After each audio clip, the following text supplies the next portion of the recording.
Em pronunciamento no Congresso Nacional diante de Rodrigo Pacheco, presidente do Senado Federal e responsável por pautar pedidos de impeachment de ministros do STF, a deputada federal Adriana Ventura assestou como o povo brasileiro vive um estado de medo e terror em razão de ações arbitrárias, autoritárias e inconstitucionais perpetradas por Alexandre de Moraes, ministro do STF e presidente do TSE, bem como por outros membros do Judiciário. A parlamentar protestou. Como qualquer cidadão brasileiro, e eu sou uma cidadã brasileira acima de tudo, eu estou muito preocupada. Todo cidadão brasileiro hoje está inquieto, está aflito com tudo o que está acontecendo por vários motivos. Está preocupado com o futuro do país, preocupado com seus filhos, com as próximas gerações, porque a gente tem um cenário muito preocupante. Primeiro, por causa dessa censura que afeta todos nós, desse autoritarismo. As pessoas estão com medo. A gente está vendo parlamentares sendo calados. A gente está vendo muitas coisas acontecerem. Dessa maneira, ela destacou: o segundo ponto aqui é a desarmonia entre os poderes. Os poderes estão ultrapassando limites, um ultrapassa o limite do outro, não tem nada de harmônico nesses poderes, não há diálogo. A parlamentar foi enfática, ademais, ao criticar a omissão do Senado e da Câmara. E o pior de tudo, a nossa Casa Legislativa sendo calada, parlamentares sendo calados. Legislativo, cadê a resposta desta casa? Nós estamos de joelhos. Tem parlamentares sendo multados, sendo calados. Segundo a congressista, o Congresso também está desmoralizado em razão dos métodos utilizados para vilipendiar leis destinadas a resguardar a economia, a transparência e a governança. E um desses absurdos é o Vale Tudo, que foi a alteração da lei das estatais, que foi na surdina, na última hora. Numa trapaça, numa manobra, foi alterada a lei das estatais para colocar Mercadante e outros políticos fazer arranjos em estatais. Isso é uma vergonha. Tem muito parlamentar bom aqui que está sendo calado. A gente precisa fazer alguma coisa e buscar o bem comum e não o do próprio umbigo.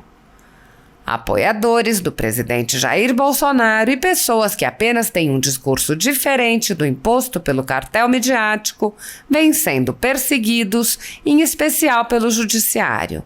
Além dos inquéritos conduzidos pelo ministro Alexandre de Moraes, do Supremo Tribunal Federal, também o ex-corregedor do Tribunal Superior Eleitoral, Luiz Felipe Salomão, criou seu próprio inquérito administrativo e ordenou o confisco da renda de sites e canais conservadores, como Bárbara, do canal Te Atualizei, e a Folha Política.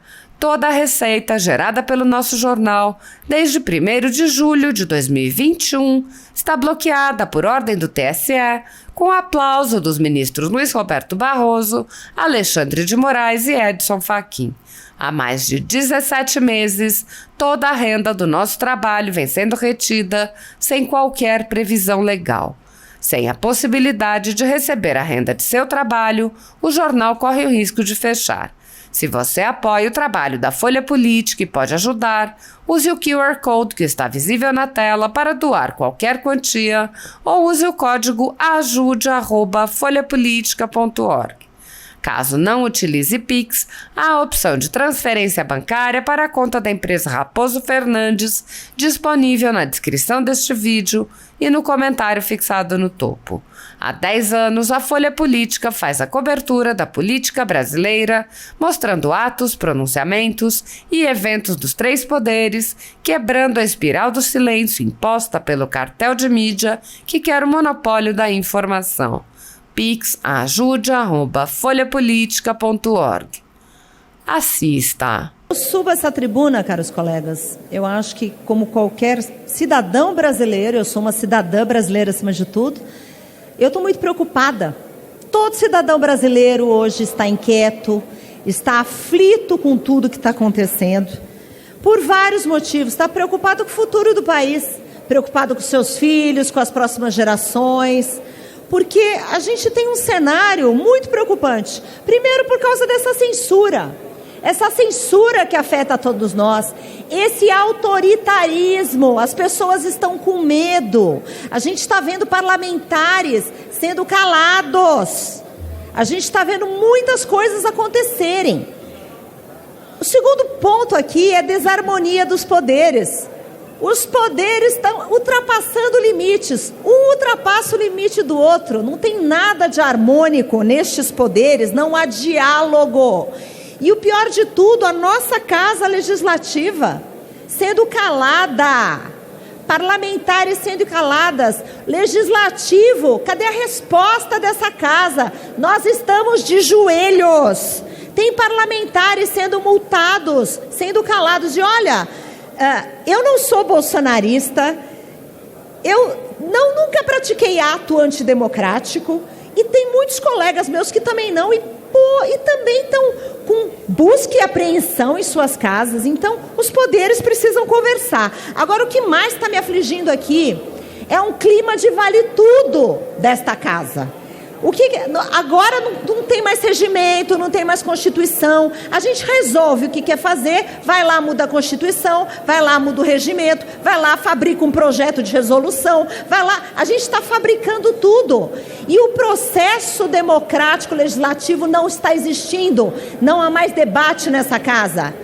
10 pessoas com poder decidem e o resto é tudo com cabresto. E vamos que vamos. Ninguém sabe o que está votando. E um desses absurdos é o Vale Tudo, foi a alteração da lei do estatal, que foi de uma maneira na surdina, na última hora, numa trapaça, numa manobra, foi alterada a lei das estatais para colocar Mercadante e outros políticos fazer arranjo em estatais.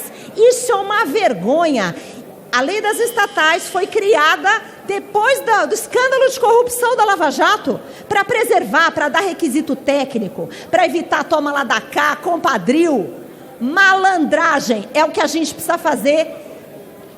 Algo a respeito. Está tendo muita malandragem na surdina. Esse parlamento tem que se pronunciar. Tem muito parlamentar bom aqui que está sendo calado. A gente precisa fazer alguma coisa e buscar o bem comum e não o próprio umbigo. Obrigada, presidente. Respeitosamente, eu quero fazer deixar o meu protesto aqui e vou reiterar o nosso compromisso, que eu só sei que Vossa Excelência concorda, da gente realmente rediscutir esse regimento do Congresso Nacional, uma vez que nem recorrer pode. Então, a gente está sendo afrontado no nosso direito parlamentar e, assim, a gente está refém de uma situação. Então, eu conto com Vossa Excelência para realmente, a partir de fevereiro, quando estivermos aqui de volta, a gente montar um grupo para fazer uma revisão do regimento do Congresso Nacional. Muito obrigada. Obrigado, deputada. Fica a palavra do deputado. Presidente. Pois não. Desculpa, deputada Adriana, com a palavra. Muito obrigada, presidente. Caros colegas, eu já ouvi várias falas aqui e eu tenho que fazer... Eu gostaria de fazer aqui uma colocação de uma maneira muito explícita, até para me posicionar. Eu sou contra a emenda de relator e o RP9, por várias razões. E eu acho importante eu começar falando isso, porque eu, inclusive, tenho projeto de resolução para a extinção do RP9 e tenho sido muito crítica em relação a isso. Então, dito isso, eu quero deixar claro que nós achamos que a emenda de relator não deveria existir, porque distorce a democracia, porque corrompe a democracia. E quero também deixar bem claro que eu acho super válido o debate do orçamento estar nas mãos do parlamento. Eu acho que é um debate que precisa avançar, que precisa amadurecer. O orçamento vai passar a destinar, mas isso tem que ter critério. E o que a gente discute é que o que é feito aqui não tem critério nenhum, de nenhum tipo, a não ser o critério do balcão de negócio, do compra de apoio, que o deputado Marcel, inclusive, já disse aqui. Por quê? Fere a isonomia parlamentar. E eu pergunto, quais são os critérios de distribuição das emendas de relator dos últimos 2 anos? Eu queria que alguém me explicasse, porque não tem lógica nenhuma. Já subi essa tribuna diversas vezes. E isso não tem nada de republicano. E vou contar o porquê. Um país tão cheio de necessidades que nem o nosso. Um país que tem tantas carências. Todo mundo fala de fome, de falta de dinheiro para a escola. Mas aqui o que a gente vê? A gente vê que o dinheiro é jogado na mão em diversos parlamentares, na mão de diversos municípios, sem vinculação a nenhuma política pública, sem nenhuma vinculação a um critério objetivo. E outra coisa, como eu já disse, volto a repetir, aqui não tem critério de partido, não tem critério de Estado. Você tem partidos onde uns recebem 10, outros recebem 50, outros recebem 100, outros recebem 200 milhões para indicação, enquanto outros parlamentares do mesmo partido não recebem nada. Você tem estados onde tem parlamentares que indicam 100, 200, 300 e outros não indicam nada. Então, não há que se falar aqui de alguma coisa transparente, de alguma coisa que tenha critério, porque não existe. Eu desafio alguém aqui, qualquer um e qualquer relator dos últimos anos, a me apresentar a lista das indicações feitas com os valores. Isso, na verdade, está lá no Supremo Tribunal e 200 parlamentares não responderam.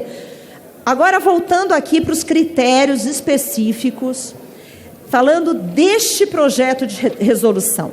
Esse projeto de resolução, na minha visão, ele avança, e tem sido feito um trabalho de avanço, sim, em alguns quesitos.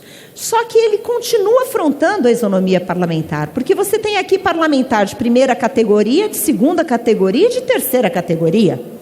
A partir do momento onde você fala que você vai usar o recurso da emenda de relator, e o relator, ou o presidente da CMO, em valores de hoje, tem o equivalente a 1 bilhão de indicação. Não fala nada de critério, só fala que tem 1 bilhão. O presidente do Senado tem 1,5 bilhão. O presidente da Câmara tem 1,5 bilhão.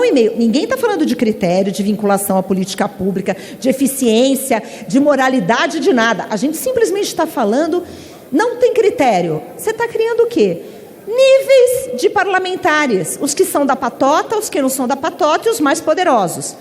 Quando você fala de distribuição entre os parlamentares, eu acho muito válida a discussão. Vamos dividir entre os parlamentares.